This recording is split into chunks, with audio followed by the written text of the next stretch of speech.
RRT। मरने में भलाई है ओ बेवफा, मरने में भलाई है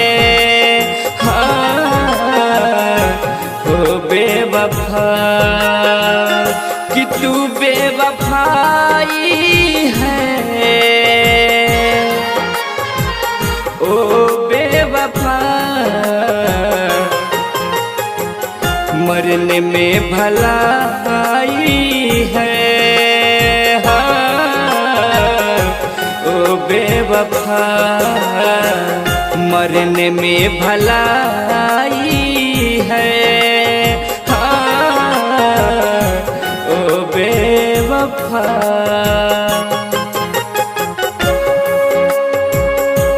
Recording by RRT Digital Recording Studio, Chhadadam।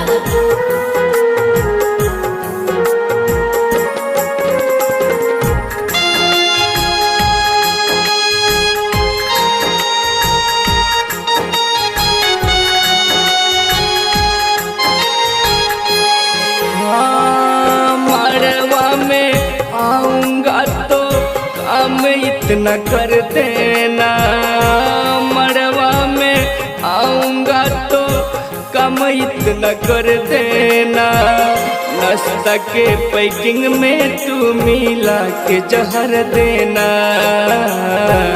नाश्ता के पैकिंग में तू मिला के जहर देना।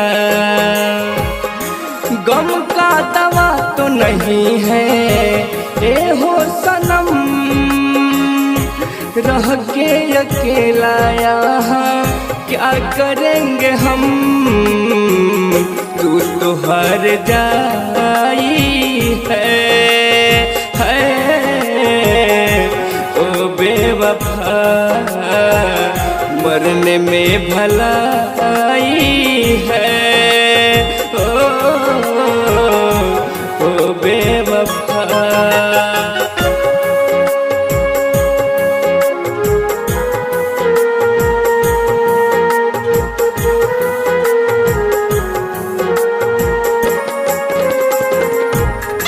Recording by RRT Digital Recording Studio, Chhadadam।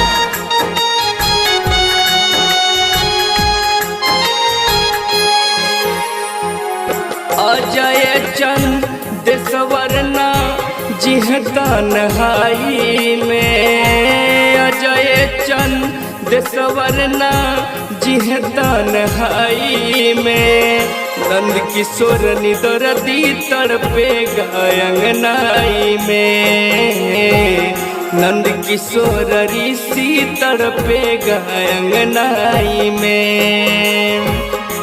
रास्ते का कांटा निकल जाएगा, इस दुनिया को छोड़ के चल जाएगा, सूरत पे लुभाई है हो बेवफा, मरने में भलाई है ओ बेवफा, कि तू बेवफाई है ओ बेवफा, मरने में भलाई है ओ बेवफा, मरने में भलाई है।